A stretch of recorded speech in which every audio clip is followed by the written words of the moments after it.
Hello student, today continue the chapter fiber to fabric. Today we study about the how can the silk is formed from the cocoon. First of all, you know that for rearing of the silkworm. For rearing the silkworm, the some farmer informed of this work.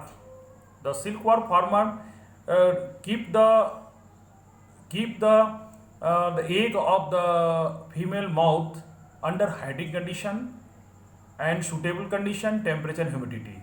Egg is warmed to the suitable temperature to larva hatches the egg, and this is done by the mulberry tree where and the fresh crop leaves. This leaf is the called caterpillar. Silkworm eat the day to day or night, increase the enormous size, and this larva keep the clean bamboo and tray along the fresh chopped mulberry leaf. After 25 and 30 days, caterpillar stop eating and move the teeny chamber of bamboo and tray to a spine cocoon. The small track of the wings provide the tray which the cocoon get attached.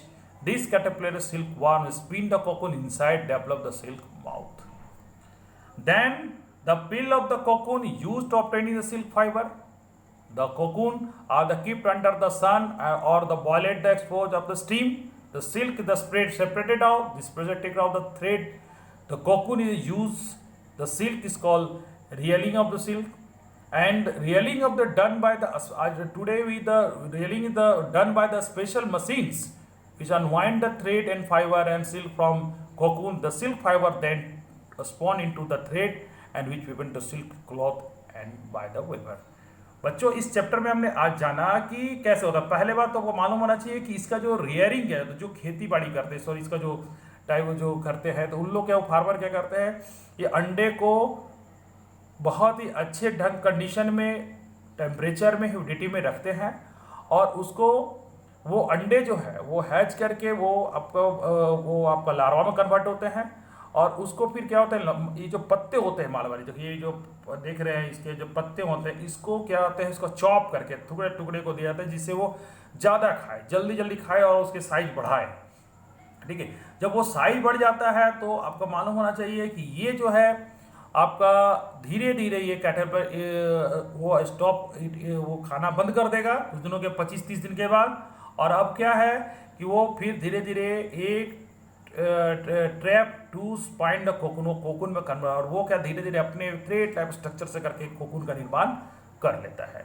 और ये cocoon जो क्या होता है, फिर इसी को फिर हम लोग क्या करते हैं, ये पाइल अप उनको यूज करते हैं और सिल्क फाइबर के लिए।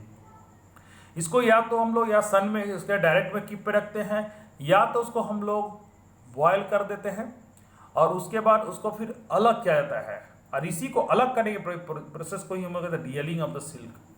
और आज के डेट में तो ये सिल्क जो रियलिंग जो होता है सबसे उसके लिए मशीन भी आजकल यूज़ होता है। पहले तो पहले हाथ से लेकर करते हैं, आजकल मशीन से किया जाता है। और फिर जब उसको फिर थ्रेड बन गया, धागे बन गए, धागे से फिर वो कपड़े बुन दिया गया, तो इस तरह से वो क्या हुआ कि आपको सिल्क कपड़ा बन जाता है। और एक बात और भी मजेदार स्टोरी इसमें बताना चाहूँगा कि इसका जो शुरुआत है, ये सब काम जो शुरुआत में चाइना से ऐसे ऐसे इसको पूरा पता नहीं है, लेकिन फिर भी ऐसे कहा जाता है कि चाइना से इसका शुरुआत हुआ है। जब ये जो आपका सिंग लुंग चिंग जो थे जो एम्पायर, और वो क्या करते हैं, एम्पायर सिंग आज द एम्पायर द हुंग टिंग एंड काउज द मतलब उसको पूछा कि इसका ये जो पत्ते डैमेज क्यों हो रहे हैं। ठीक है, तो उसमें बताया कि कुछ जो है मतलब कीड़े जो उसको खा रहे हैं, तो उसके समय उनके चाय में क्या हुआ कि उसका कोकून गिर गया था और उससे फिर एक पतला थ्रेड निकाला गया, थ्रेड ऐसा निकला। तो उसके बाद ही ये दिमाग में आया और तब जाके क्या हुआ कि जो कि चमकदार था, तो शुरुआत उन्होंने किया उसी समय से वो शुरुआत हुआ कि उसका फिर थ्रेड बनाने लगा, फिर उससे सारे कोकून को निकाल के ऐसे स्टार्टिंग ऐसा कहा जाता है, एक्सीडेंटली ऐसे हुआ। ठीक है, तो कहने का मतलब उसके बाद धीरे धीरे क्या हुआ कि वहाँ पर उसके कपड़े बनाने लगे और वो कपड़े बहुत चमकदार होते थे, तो उसका जो डिमांड वर्ल्ड में बढ़ने लगा।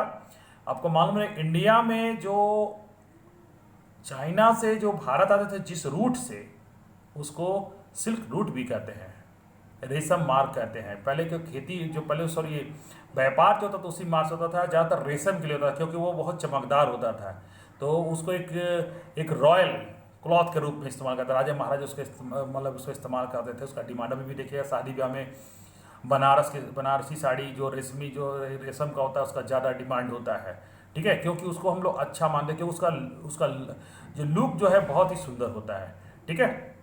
तो इस चैप्टर में हमने जाना कैसे इसका हुआ और कैसे उससे थ्रेड बना, ठीक है।